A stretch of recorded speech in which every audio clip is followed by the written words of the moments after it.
All right, Steelers Nation, let's jump straight into this because there's a lot to unpack. And honestly, the way things have unfolded in the last few days has been nothing short of astonishing.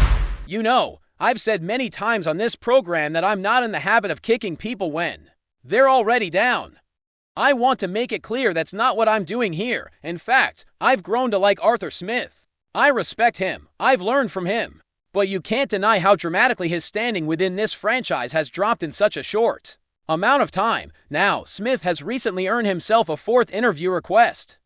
And this one came from the Chargers. Think about that for a second. Two of those interview requests were for head coaching jobs, one with the Titans and another with the Cardinals. The other two were for offensive coordinator positions with the Chargers and the Lions. That's not a bad set of opportunities. And if you consider his prior 3 years with the Falcons before coming to Pittsburgh, you'd think the Steelers management would at least view him with some level of respect or appreciation. But that clearly hasn't been the case. Here's the part that really raises eyebrows. As soon as Mike Tomlin resigned 6 days ago, it was made clear by the team that nobody in-house would be considered for the head coaching vacancy. And this wasn't a rumor. This wasn't some anonymous source. This came directly from Art Rooney at a press conference. Just like that, no in-house candidates. No internal promotion. Now, let's be honest here, who was even remotely qualified among the in-house staff? The only person who could fit that description was Arthur Smith. So what Rooney was essentially saying was no, not him. And the thing is, Tomlin was already out the door at that point, so this decision couldn't have involved him.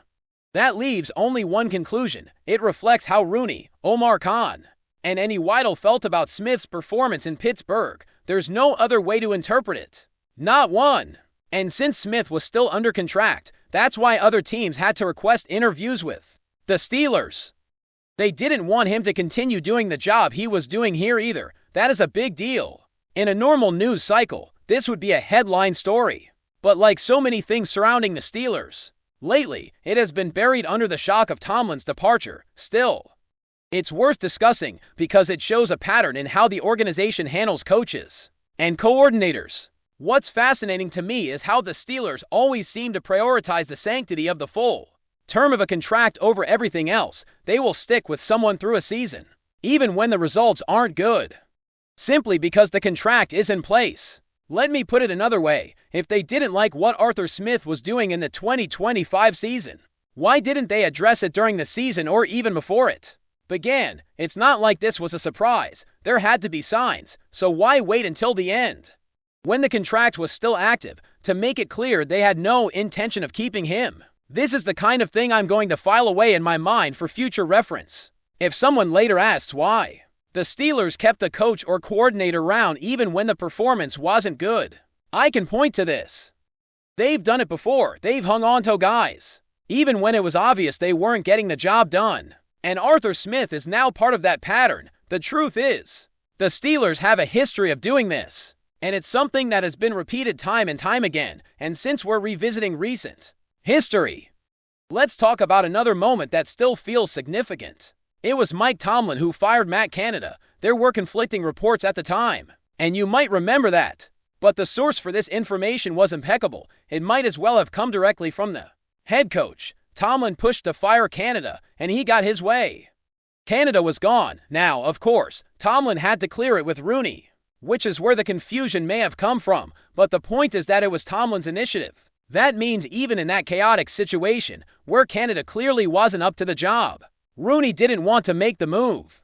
This is a very real problem for the Steelers moving forward, and it's something that will matter for as long as Art Rooney continues to run the organization. He's 73 years old, and the patterns under his leadership are deeply ingrained. If you listen closely to what he said 6 days ago, you could tell he wasn't in the mindset of seizing this as a major reset opportunity for the team, or for how the franchise operates. So what does all of this have to do with the ongoing head coaching search that has dominated Steelers headlines? Everything. It's connected. Personally, I want to feel inspired by the hire, whoever it ends up being. Whether it's an offensive coach or a defensive coach, though I've been on record saying I prefer offense, whether it's one of the younger candidates or someone like Mike McCarthy, who is 62 and was just added to the list. I want to see a step forward. There are now 9 candidates. And the only thing I care about is whether the next coach represents progress right now. I don't have much reason to feel that way, and that's where we are, Steelers Nation. The team is at a crossroads, and the direction the front office chooses will define the next era. The decisions made now will echo for years. And if they continue down the same path, sticking with familiar patterns and avoiding accountability, then we're going to see more of the same issues repeat themselves. But if they actually take this moment seriously, if they truly commit to a new direction, then maybe, just maybe, we'll finally see the Steelers move forward in a meaningful way now. Let's keep going, because there's more here that deserves attention. One of the things that really sticks out to me is the way the Steelers have been operating. Without any real sense of accountability for far too long, it's like there was this unspoken rule. You can underperform, you can make questionable decisions, you can let the offense stagnate. And you can still keep your job as long as you're inside the building. That might work for a while, but eventually it catches up to you, and I think we're seeing the consequences of that now. Especially with the coaching situation and how it has unfolded. There was a time when the Steelers were known for consistency, for stability, for a strong identity, but lately, it feels like the identity has become more about preserving the status quo than about actually improving the team. And when you're in a league that is constantly evolving, that approach becomes a liability. You can't keep doing the same thing and expect different results. You have to be willing to change, to adapt, to take risks, and to hold people accountable when they're not getting it done. That's not just football. That's business. That's leadership. And it's something that the Steelers have historically been very good at, but the last few years have shown a different side of the organization. Now, I know some people will say, well, they won 6 Super Bowls under the same leadership, and that's true. But it's also true that the league has changed, and the Steelers haven't kept pace. The days of relying on a defense to carry you to championships are not gone, but they're not the whole story anymore. You need an offense that can consistently move the ball, that can score in different ways, that can adapt to modern defensive schemes. And that's where the problems have been most obvious. We've seen it in the way the passing game has been limited, in the way certain players have not been utilized properly, and in the way the offense has often felt predictable and stagnant. Speaking of predictability, let's talk about Pat Freiermuth, because his situation is a perfect example of what I'm talking about. One of the questions that came up recently was, if Pat had gotten double, or even triple the targets he had last season, where would the Steelers be right now? And it's a fair question. It's not hypothetical in the way people think. It's a real issue that reflects how the offense has been managed. Over his 5 full seasons in Pittsburgh, the most targets he ever had was 98. And that was in 2022. Not coincidentally, that was also the year he had his best production, 63 catches, 7 touchdowns, 737 first downs, and 732 yards. But under Arthur Smith, Pat's targets dropped dramatically in the past 2 seasons. He went from 78 targets to 54. And his catches went from 65 to 41. His touchdowns dropped from 7 to 4, and his first downs from 32 to 21. His yardage went from 653 to 486. Those are not small differences. That's a significant drop in production, and it directly impacts the offense. It impacts the rhythm. It impacts the threat level. It impacts how opponents prepare for you. When a tight end is a real factor, defenses have to account for him. They have to respect him, and that opens up other opportunities, whether it's in the running game or in other passing concepts, but that didn't happen. And the frustrating part is that when you ask the coaches about it, you don't get answers. Mike Tomlin was asked about it and didn't answer. Aaron Rodgers was asked and got visibly irritated, and when it came up with Arthur Smith, it was just some vague response like, yeah, we really like Pat. That's not an explanation. That's not a plan. That's not accountability. And if the management and ownership were watching that and thinking, yeah, this is what we want, then it makes you wonder what they were seeing in the performance. But if they weren't happy, why did they wait until after the season to make it clear they had no intention of keeping him? This brings me to the broader issue. Accountability in football is supposed to be immediate. If a leader sees a problem, they address it, they make a change, they correct course, not later. Not when the contract ends. Not when it's convenient, and that's where the Steelers have been lacking. It's not just about Arthur Smith, it's about the culture that allows this to happen. It's about the people at the top, who are comfortable letting things play out without intervention, and if you think that doesn't matter, then you're not looking at the pattern. The reality is, The environment for coordinators and assistant coaches in Pittsburgh has been unusually forgiving. For a long time, they operated without real fear of losing their jobs. And that kind of culture can lead to complacency, it can lead to poor decision-making, it can lead to a lack of urgency, and the results eventually show up on the field now. I've shared stories in the past about what has gone on behind the scenes. And if I bring them up again, some people will accuse me of kicking dirt on someone as they leave. So I'll keep those stories to myself for now. But trust me when I say that the lack of accountability in this organization has been a major factor in the way things have unfolded. And you know whose fault that is ultimately.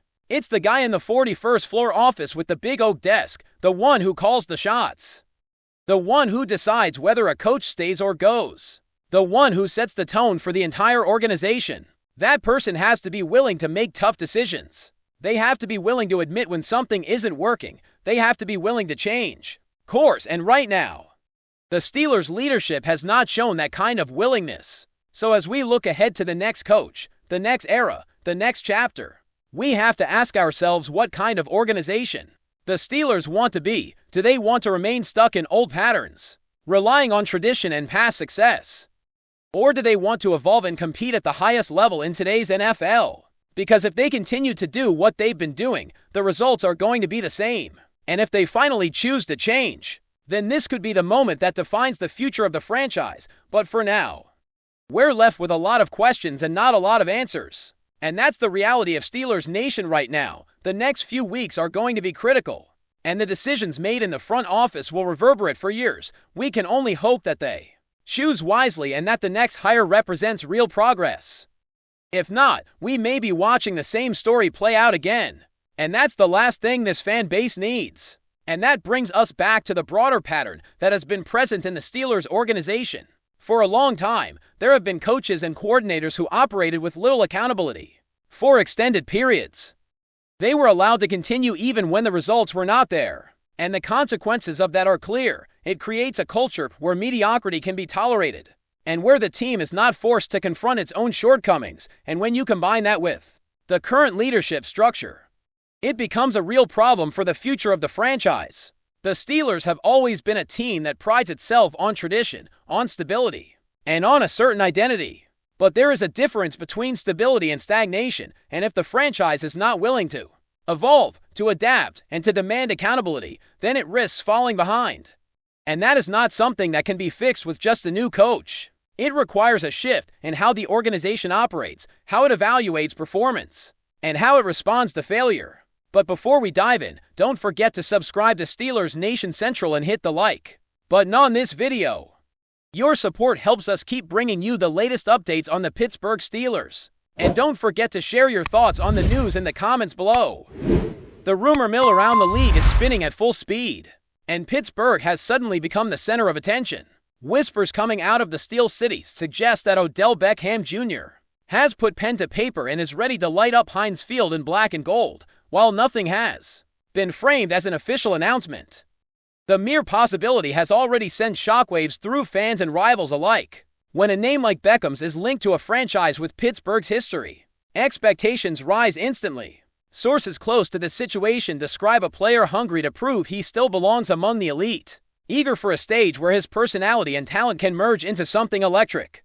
Beckham has always thrived under pressure, and the idea of him lining up in a Steelers uniform feels like a perfect storm of swagger and tradition. Insiders say conversations have focused less on recovery or limitations and more on opportunity, role, and impact. That alone has fueled belief that this could be more than just a short-term experiment. Within the locker room, the speculation is that Beckham's presence would bring a jolt of confidence, stretching defenses and opening space for everyone else. Pittsburgh has long valued toughness and discipline, but it has also embraced stars who bring edge and excitement. Beckham fits that mold in a different way, offering creativity and unpredictability that could redefine the offense's identity.